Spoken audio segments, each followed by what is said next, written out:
दोस्तों, आप सुन रहे हैं आतोष द वॉइस चैनल पे एक कहानियाँ जो छूती हैं आपके दिल को। आज की कहानी है वो बारिश।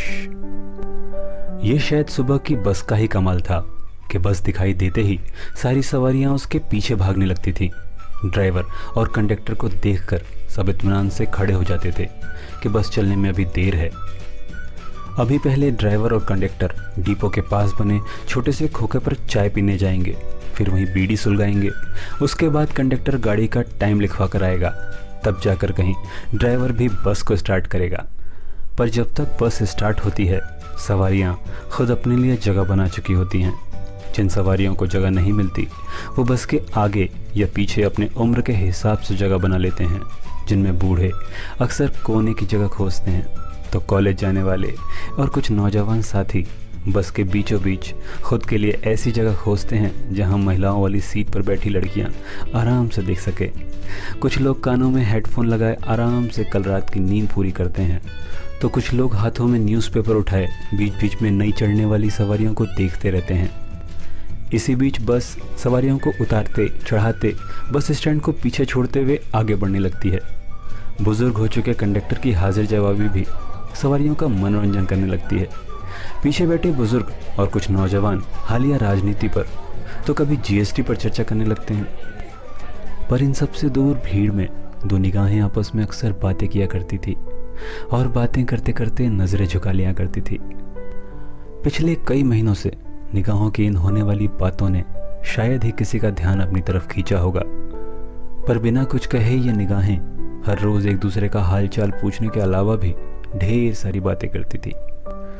नीली जीन्स और सफ़ेद शर्ट वाला वो लड़का शायद किसी कॉलेज का स्टूडेंट था, जिसके हाथों में लाइब्रेरी की कोई ना कोई किताब अक्सर दिख जाया करती थी। पर लड़की का ठीक ठाक कोई अंदाज़ा नहीं लगा सकते कि वो क्या करती थी। हल्के रंग की सूट पहने दुपट्टे से अपना सर ढके ये लड़की कोने में चुपचाप बैठी रहती थी और लड़की की तरफ कुछ इस अंदाज से देखती थी मानो कह रही हो कि तुम आज भी लेट आए हो। लड़का भी अपनी आंखों को झुकाकर अपनी गुस्ताखी के लिए माफ़ी मांग लेता था। हर सुबह बात ऐसे ही शुरू होती थी। बस लगभग रोज़ खचाखच सवारियों से भरी होती थी। कुछ उतरते थे, कुछ चढ़ जाते थे, लेकिन उनकी निगाहों से निगाहों में होने वाली बात चलती रहती थी। जून का महीना भी बस ख़त्म हो चला था और बारिश की फुहारें आने लगी थी। एक दिन सुबह से होती तेज बारिश ने टाइम टेबल के साथ साथ सबका हुलिया ही बिगाड़ दिया था। बस भी कई जगह से टपकने लगी थी।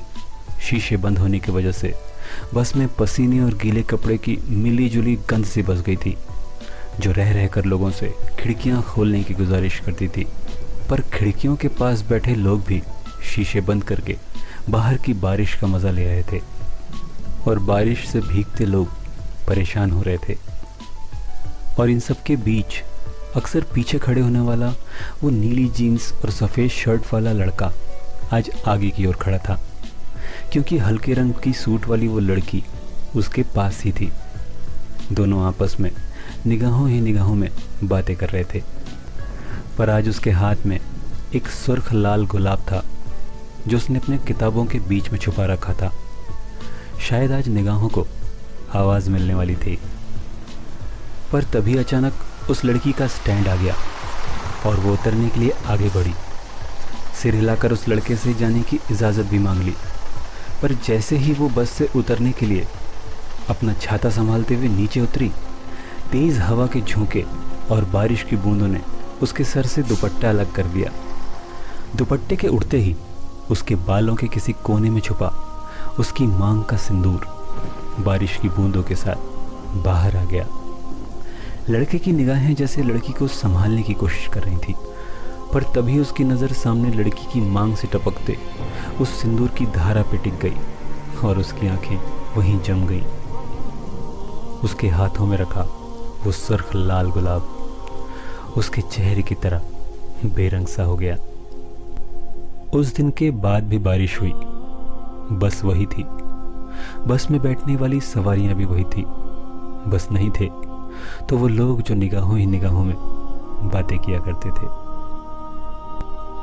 बस इतनी सी थी ये कहानी। दोस्तों, ये कहानी आपको कैसी लगी हमें ज़रूर बताइएगा। अगली बार फिर मिलेंगे नई कहानी के साथ।